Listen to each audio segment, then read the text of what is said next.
terribles. ¿Por qué? En el capítulo 2 de Daniel se menciona cómo ve el hombre los imperios. Allí en el capítulo 2, ¿quién tuvo el sueño? Nabucodonosor. Lo vio como algo sublime. Así el hombre ve los reinos de la tierra, como algo sublime. Mientras que en el capítulo 7 es la visión que tiene Daniel y se le explica a Daniel sobre él. ¿Y sabe a qué se refiere? ¿Cómo ve Dios los imperios? ¿Sabe cómo los ve? Así, como bestias terribles. Una es la forma como el hombre ve. La gente se maravilla con algunos imperios, se ve sublime, se ve como algo agradable, bonito. Pero claramente Dios lo ve de una forma como bestias terribles. Después de mencionar todos estos imperios, ahí están apareciendo más o menos qué fue lo que vio. Se ve ahí, bueno, el león con alas de águila, en este caso, representando el primer imperio, que era el de la cabeza de oro del capítulo 2, el imperio babilónico. Se han encontrado entonces arqueológicamente vestigios que en Babilonia eran muy seguidores de los leones con águilas. Eso está documentado. En los museos hay. Entonces ese representa el imperio babilonio. Fue un imperio sublime durante el tiempo de Nabucodonosor, imagínense. Fue bajo ese imperio que la ciudad de Jerusalén fue saqueada, quemado el templo y llevado a un grupo allí, entre ellos Daniel en ese imperio. Luego después está el segundo, el de los medopersas. Pero dice que vemos allí el relato, versículo 5 del capítulo 7 de Daniel. Y aquí otra segunda bestia, semejante a un oso, la cual se alzaba de un costado más que otro. Y tenía en su boca 3 costillas entre los dientes.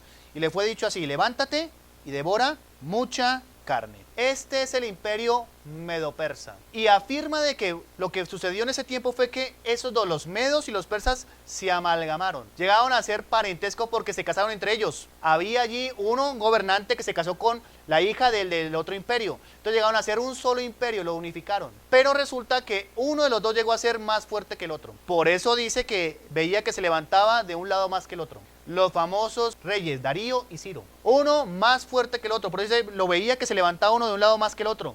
Mire cómo la profecía es tan puntual, muy claro. Esto no es invento. El libro de Daniel se escribió muchos siglos antes de que eso pasara, porque luego menciona del tercer imperio, la tercera bestia que ve. Vamos a mirar versículo 6. Después de esto miré, y aquí otra semejante a leopardo, con 4 alas de ave en sus espaldas. Tenía también esta bestia 4 cabezas y le fue dado dominio. El siguiente imperio, el imperio griego, a cabeza de Alejandro Magno. ¿Se acuerdan de Alejandro Magno? Ahora, si usted compara cuándo fue escrito el libro de Daniel y cuándo vino Alejandro Magno, hay mucho tiempo. Del 330 y algo, imagínense. Es el imperio griego. Pero es tan precisa la profecía que menciona que dice que tenía 4 alas.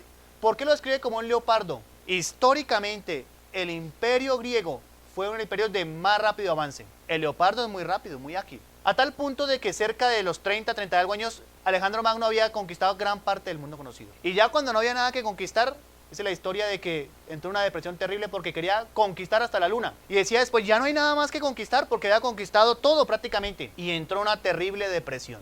Y en su vigor, también eso lo menciona en la profecía de Daniel, murió cerca de los 35 años, por ahí eso. Algunos dicen que a los 33 años, 35 años. Murió, joven. Y después de él, como tenía 4 generales, por eso lo menciona ahí con 4, mire, versículo 6. Después de esto miré, y aquí otra semejante a un leopardo, con 4 alas de ave. ¿Por qué fue tan rápido que avanzó? Por los 4 generales de Alejandro Magno: Lisímaco, Casandro, Seleuco y Ptolomeo, los 4 generales. Después de que muere, reparte entre ellos todo el imperio. Unos se van hacia Egipto, ¿se acuerda la dinastía de Cleopatra? Claro, los Ptolomeos, por ese lado. Otros se van a la zona de Tracia, Lisímaco. Otros a Macedonia, Casandro. Y los Seleucos hacia la ciudad de Siria. Y eso lo menciona ahí, mire, versículo 6. Después de esto miré, y aquí otro semejante leopardo, con 4 alas de ave en sus espaldas. Tenía también esta bestia 4 cabezas y le fue dado dominio. Y luego después de esto menciona una bestia diferentísima, terrible. Versículo 7. Después de esto, otro imperio, miraba yo en las visiones de la noche, y aquí la 4ª bestia, espantosa y terrible en gran manera, fuerte, la cual tenía unos dientes grandes de hierro, devoraba y desmenuzaba, y las obras hollaba con sus pies, y era muy diferente de todas las bestias que vi antes de ella, y tenía 10 cuernos. Este último es el Imperio Romano, ahí está mencionado, pero es tan detallada esta profecía que dice que era muy diferente a todas. ¿Sabe por qué? Porque dice que tenía unos dientes terribles, hollaba, pisoteaba, porque a diferencia de todos los otros imperios, el Imperio Romano no tomaba de allí, lo que hacía era acabar con lo que veía. Los soldados romanos eran conocidos como crueles y bárbaros en gran manera. Cuando llegaban a conquistar un lugar, no saqueaban, acababan con todo. Por eso dice que desmenuzaba, hollaba, pisoteaba y destruía todo. Por eso era diferente. En el caso de Alejandro Magno, donde llegaba a conquistar, lo que hacía era tratar de meter su religión y su cultura. Eso se conoce como la helenización. ¿Ha escuchado usted sobre eso? Por eso hay similitud entre la mitología griega y romana, porque esa era la ideología de Alejandro Magno. La famosa helenización, meter su idioma, el griego, meter sus dioses y su cultura. Eso fue la ideología de Alejandro Magno, como cabeza del imperio griego. En el caso de los romanos, no era así, era destruir lo que vieran. Y por eso menciona que era una bestia terrible, diferentísima a todas. Esos son los 4 imperios que va a haber a través de toda la historia. Pero luego de eso menciona que de allí, de esta cuarta bestia terrible, va a hablar de que hay 10 reinos. Mire, capítulo 7, versículo 7. Vamos allí. Después de esto, miraba yo en las visiones de la noche, y aquí la cuarta bestia, espantosa y terrible, y en gran manera fuerte, la cual tenía unos dientes grandes de hierro. Devoraba y desmenuzaba, y las obras hollaba, o sea, destruía, destructora, con sus pies. Y era muy diferente de todas las bestias que vi antes de ella. Y tenía 10 cuernos. Luego, cuernos en la Biblia habla de dominio, poder, autoridad, imperios, gobiernos. Antiguamente el Imperio Romano estaba bajo 10. Futuramente se volverá a organizar. El Imperio Romano nunca se ha acabado, como algunos dicen. Lo que pasa es que está en otro matiz. Antes era político, ahora religioso. Cada papa es un emperador romano, ¿no le llaman así? Luego no se ha acabado, sigue siendo religioso. Usted mira a la gente en esta semana, todavía está bajo el Imperio Romano y no sabe, ni se da cuenta. Luego continúan matices religiosos. ¿No le llaman así a la religión tradicional? La iglesia católica y ¿qué? Romana. Luego, ¿y cómo le llaman también al papa? El emperador, ¿no? Es un título que le dan también. Entonces, aunque ya no es político, creemos que sí, pero por debajo de cuerdas se meten en el Senado y todo. Es la religión avalada por el Estado. Colombia la avala aquí. Pero no es así como imperio, así como menciona, como era antes, no. Pero llegará el momento en el cual volverá a resurgir. Y de allí de donde surgirá, de esos 10, dice que un cuerno pequeño. Ese cuerno pequeño es el anticristo. Vendrá allí. Por eso no es raro encontrar cómo ha tomado un resurgimiento. Incluso el Vaticano. ¿O por qué cree que colocaron un papa latinoamericano y sacaron al alemán? Claro, porque tenía que un mensaje, un papa más bonachón, buena gente, ¿cierto? Más supuestamente humilde, para volver a atraer, porque tuvieron mucha deserción. La gente abrió los ojos y se dio cuenta de que eso es una falsa religión. Entonces, metamos un papa carismático argentino, ¿cierto? Bonachón. Y resulta entonces que ya vemos matices de allá. Versículo 8, capítulo 7. Mientras yo contemplaba los cuernos, he aquí que otro cuerno pequeño, o sea, de los 10, ¿cuál es eso? Salía entre ellos. Y delante de él fueron arrancados 3 cuernos de los primeros. Y he aquí que este cuerno tenía ojos como de hombre y una boca que hablaba grandes cosas. De allí entonces surgirá futuramente el anticristo, ese cuerno pequeño. Y sobre eso menciona más en detalle el libro del Apocalipsis. Todo lo que estamos viendo, hermanos, está apuntando para allá. Vendrá el anticristo, por supuesto que sí. No le queda la menor duda. Y comenzará, como dice el libro de Apocalipsis, con un mensaje falso de paz. Paz y seguridad, lo que la gente quiere. Solucionando todos los aparentes problemas que existen en la humanidad. Y es más, la gente le va a aceptar. Incluso los judíos le van a decir, este es el Mesías porque nos reedifica el Mikdash, el templo. No hay templo. Porque dicen los judíos que una señal que viene el Mesías es que edifique el tercer templo. Ya está todo lo del templo. Busque en internet y verá. Ya hay vaca alazana, que eso era algo, imagínense, ya nació, ya está. Está custodia la vaca roja, ya está. Ya hay levitas oficiados para sacrificios. Ya formalmente Israel, por decreto, estableció un sumo sacerdote, un Cohen Gadol. Ya hay, ya existe. Ya reconocen a uno como sumo sacerdote. ¿Qué cree que pasa entonces cuando la iglesia sea sacada y levanten el templo? Ya hay un sumo sacerdote matando a la vaca alazana. Ya lo hay. ¿Usted cree que va a tardar mucho tiempo? Uy, ¿cuánto tardarán en construir el templo? Según la información de ellos, ya están todas las piezas. Se puede armar en 10 días. El templo que se va a edificar, el tercer templo, el Mikdash, cuando la iglesia sea sacada, automáticamente lo edificarán rapidito.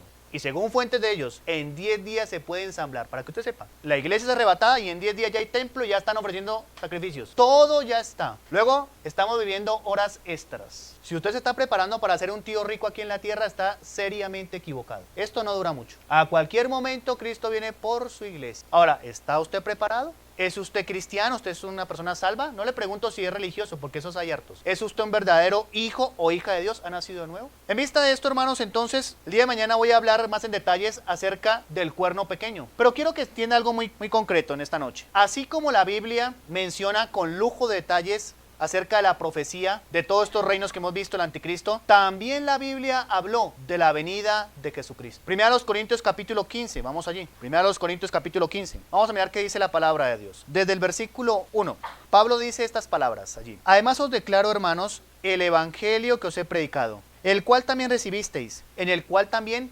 perseveráis, por el cual asimismo, si retenéis la palabra que os he predicado, sois salvos, si no creísteis en vano.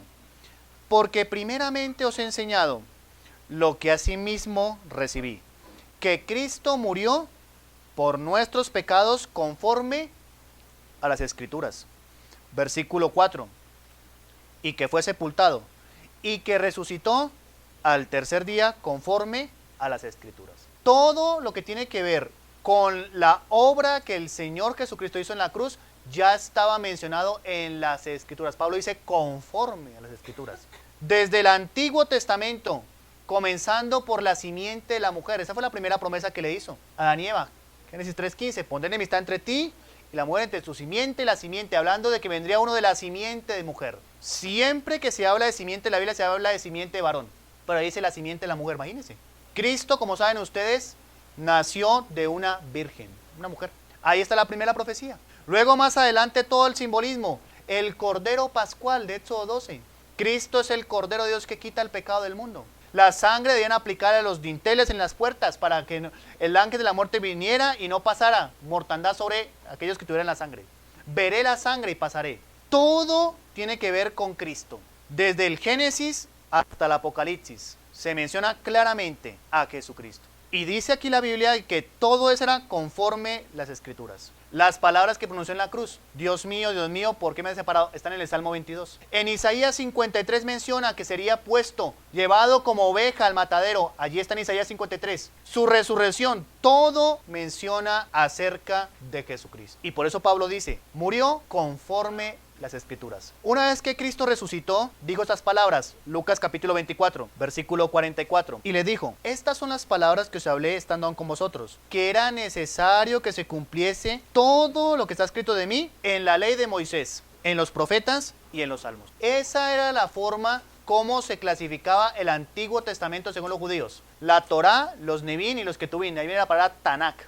Todo el Antiguo Testamento habla de Jesucristo. Dice, tenía que cumplirse todo lo que dice de mí. La ley de Moisés, Moisés habló de Cristo, el profeta que vendría. Los salmos, cité el Salmo 22. Los profetas, Isaías mencionó su muerte. Luego, toda la Escritura habla de Jesucristo. No es un invento. Y Cristo murió para la salvación de la humanidad. Así como hemos visto en esta noche la absoluta precisión de las profecías de la Biblia, también habla de Cristo. Y solo la Biblia presenta que hay un Salvador y es Jesucristo. No es la religión.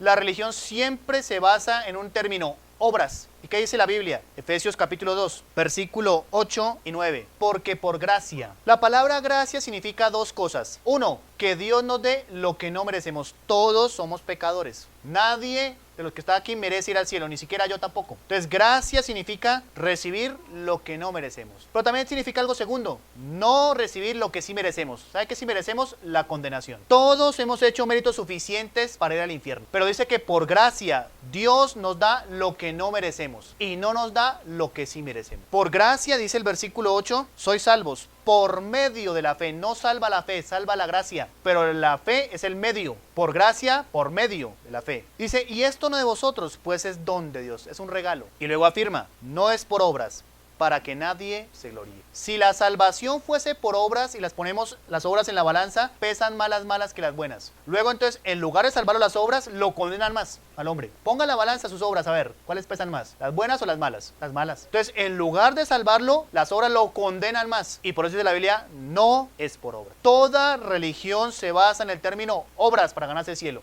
Unos hablan de que no hay que comer carne para ir al cielo, otros que no hay que tomar tinto, otros que hay que guardar el sábado, otros que hay que ir al Monserrate al 20 de julio. Todo eso son obras. Y la Biblia dice que nadie se salvará por obras. El hombre fuera de la salvación está automáticamente, una vez muera, en el infierno. Claro que la Biblia habla del infierno. Ay, pero un Dios de amor no puede quemar a la gente. Su justicia lo demanda. Si Dios no juzga el pecado, no es justo. Si Dios hace la vista gorda al pecado, la maldad, la depravación, entonces no es justo. Luego Dios tiene que juzgar el pecado. Una de dos, o lo juzga en su Hijo y aquel que es salvo coloca la fe en su Hijo y queda libre de la ira, o dos, lo juzga en el pecador en el infierno. No hay más. Dios no puede condonar el pecado, tiene que condenarlo. Pero lo grande de todo es que Dios en su amor no quiere condenar al pecador. Imagínense estas dos cosas. No puede condonar el pecado, pero no quiere condenar al pecador. ¿Cómo es posible eso? La solución es Cristo y su obra en la cruz. El Señor Jesucristo se humanó, tal y como dicen las profecías de la Biblia, para que a través de Él, por medio de Él, podamos ser salvos. Solo la sangre de Jesucristo nos puede limpiar de nuestros pecados. En el Salmo 51, el rey David dijo,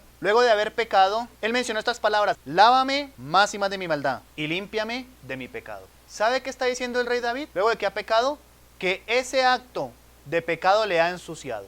No lavamos lo que está limpio, no limpiamos lo que está limpio. Él dice, lávame y límpiame. Luego, cuando hemos pecado, estamos sucios delante de Dios. ¿Cree que una persona que muere en ese estado automáticamente por haber muerto irá al cielo con un corazón sucio? ¿Al cielo podrá entrar la suciedad? Si entra al cielo la injusticia, el adulterio, la inmoralidad, la envidia, ¿qué diferencia hay con la tierra? Ninguna. Pero como es el cielo, nada que no sea santo entrará allí. Entonces, si usted visitante que está aquí desea ir al cielo, necesita ser limpiado de sus pecados. Hay una mancha, usted no puede ignorar su pecado. Está sucio delante de Dios y necesita ser limpiado. Usted puede decir, bueno, yo ya no peco más, y el pecado del pasado ahí está. Usted puede decir, bueno, yo soy buena gente, soy moral, y los pecados que ha cometido, allí están. Hay un solo instrumento para ser limpiado del pecado. ¿Saben cuál es? No es la religión, no es arrepentirse. ¿Cuál es? La Biblia dice en Hebreos capítulo 9, versículo 22, y casi todo es purificado según la ley, la de Dios, con sangre, y sin derramamiento de sangre no se hace remisión, que es equivalente a perdón. La ley de Dios demanda de que haya un derramamiento de sangre antes de que pueda haber perdón. Pero hay un problema. La sangre suya, mía, de cualquier ser humano es una sangre corruptible, pecadora. Si usted se corta y no trata acertadamente su herida, ahí hay un problema, una infección. Es una sangre corruptible. Cuando una persona muere, lo que entra a corromper el cuerpo es la sangre misma. Por eso se pudre, por eso comienza a oler así. Debe haber una sangre que sea santa y sin mancha, que nos pueda limpiar. ¿Puede limpiar algo sucio? No, tiene que estar limpio. La única sangre santa y sin mancha es la sangre de Jesucristo. Primera de Pedro capítulo 1, versículo 19, dice la Biblia, sino con la sangre preciosa de Cristo, como de un cordero sin mancha y sin contaminación. La sangre de Jesucristo es santa y sin mancha. Y solo a través de la sangre de Jesucristo es que usted puede ser limpiado. No hay otra forma. No es la religión. La religión es haga ciertas obras para ganarse el cielo. No hemos hablado de religión. Hemos hablado del Evangelio. El Evangelio se basa en Cristo, su obra, su muerte, su resurrección. Por eso en este día, cada visitante debe mirar, ¿es usted salvo? ¿Ha recibido al Señor Jesucristo como Salvador personal? Ese es el fin de esta conferencia. Más que asustarlo, porque mire, la Biblia menciona, y vamos a ver sobre eso mañana, que aquellos que no sean salvos ahora y cuando llegue el arrebatamiento se quedarán y van a conocer al anticristo no por pantallita, sino en vivo y en directo, por si acaso. Entonces, si Dios le da la oportunidad a usted de escapar de ese día terrible, mire, no hay comparación al tiempo que viene para la tierra, el juicio de Dios. Lea el Apocalipsis, es el juicio de Dios sobre el mundo incrédulo, los que han rechazado al Mesías. ¿Quiere usted quedarse ese tiempo? Hoy Dios, en su misericordia, le ha traído para escuchar el mensaje del Evangelio. Dios es misericordioso y Dios quiere que todos los hombres sean salvos, lleguen al conocimiento de la verdad. Pero podría usted morir en cualquier momento. Cualquiera podemos morir. ¿Puede saber usted llegará esta noche con vida? ¿Estará el día de mañana vivo? ¿Quién puede asegurar eso? Yo no. Dios por eso nos da la oportunidad, el ahora, para la salvación. Este es el día de salvación. Dice la Biblia en Juan capítulo 3, versículo 18. El que en él cree no es condenado, pero el que no cree ya ha sido condenado, porque no ha creído en el nombre del unigénito Hijo de Dios. Ese creer no se refiere a la mente. Mucha gente sabe que hay un Dios. Los demonios también creen, dice la Biblia. Saben que hay un Dios. Pero ese creer es del corazón, dice la Biblia, que con el corazón se cree para justicia, Romanos 10. El que en él cree no es condenado. La palabra también significa juzgado. Pero el que no cree ya ha sido condenado. ¿Por qué? Porque no ha creído en el nombre del unigénito Hijo de Dios. Hay un solo Hijo de Dios y es Jesucristo. Él es el unigénito. ¿Qué debe hacer entonces usted? ¿Sabe usted que es pecador? ¿Qué es pecado? Yo no he matado a nadie. La mentira es pecado, porque proviene del diablo. Y hay un lugar para el diablo. Si usted dice una mentira, está siguiendo al diablo. Si no corrige su condición, irá al lugar del diablo. El fuego eterno. Mateo 25:41. Así que entonces el pecado nos separa de Dios. ¿Qué debe hacer entonces, querido visitante, para que usted no ir a ese lugar del infierno? Para estar preparado cuando Cristo venga por su iglesia. Mire lo que dijo el Señor Jesucristo, Juan capítulo 5, versículo 24. De cierto, de cierto. Cada vez que dice de cierto, la Biblia es amén, amén. Así está en el texto griego. Amén, amén. Porque Cristo es el amén. De cierto digo. El que oye mi palabra, usted la está escuchando. Pero no solo basta con oír, dice, y cree al que me envió. ¿Qué pasa con él? Tiene, no dice quizá, no dice tal vez. Es una afirmación. Tiene vida eterna. Y lo dice, y no vendrá futuramente a condenación, más ha pasado de muerte a vida. No solo basta escuchar. Algunos no creen el mensaje. Eso es mentira, que hay infierno. La Biblia dice, el que oye y cree tiene vida eterna. Usted puede en este momento tener vida eterna, para que cuando llegue el momento de morir no vaya a condenación. Mire que es diferente, dice tiene vida eterna y no vendrá. La vida eterna comienza cuando usted recibe a Jesucristo como Salvador personal. Ahí empieza. Y cuando muera dice no vendrá condenación. ¿Sí ven las dos estallas de la salvación? Oye y cree, tiene en ese momento vida eterna. Y cuando muera no vendrá condenación, porque ha pasado de muerte a vida. En este día, todos los visitantes que están aquí, si usted coloca su fe en Jesucristo, se arrepiente de sus pecados, deja de lado su religión y viene a Cristo, usted en este mismo momento puede pasar de muerte a vida, puede tener vida eterna. Ese es el propósito, nuestro deseo como iglesia, que no se vaya de este lugar sin tener a Cristo en su corazón, de tener vida eterna. Puede morir y ir al infierno, para cuando llegue el momento, estar allí en la eternidad, no vaya a condenación. Los salvos serán librados de aquel tiempo cuando el anticristo se manifestará en esta tierra. Si alguien se queda al arrebatamiento era porque era incrédulo, inconverso, así fuera la iglesia. No, perdió la salvación, eso no es bíblico. Si alguien se queda al arrebatamiento era porque era un inconverso, así fuera la iglesia. Todos los salvos serán arrebatados. Cristo viene por su iglesia y eso está muy pronto. Usted puede ser en este día alguien salvo y ser añadido al cuerpo de Cristo. Con lo que se empezamos a terminar con oración. Incline su cabeza por un momento. ¿Y por qué no reconsidera su condición delante de Dios? Pecado es todo aquello que ofende a Dios. ¿Por qué no le dice, Señor, hoy sé que únicamente tu sangre me puede salvar? Te pido que entres a mi corazón, me perdones, me laves con esa sangre, me perdones, me limpies. Solo Jesucristo puede salvar, no la religión, no una iglesia. Esta iglesia no salva a nadie. Ninguna religión salva a nadie. Solo Jesucristo. ¿Por qué no ora ahí? Hable con el Señor, mire, Él conoce su corazón, le conoce más de lo que usted se conoce a usted mismo también. Él es, Señor, sálvame. Sé que estoy perdido, me arrepiento de mis pecados. Te pido que me limpies, me laves, me hagas parte de la iglesia. Que pueda yo cuando salga a este lugar tener vida eterna.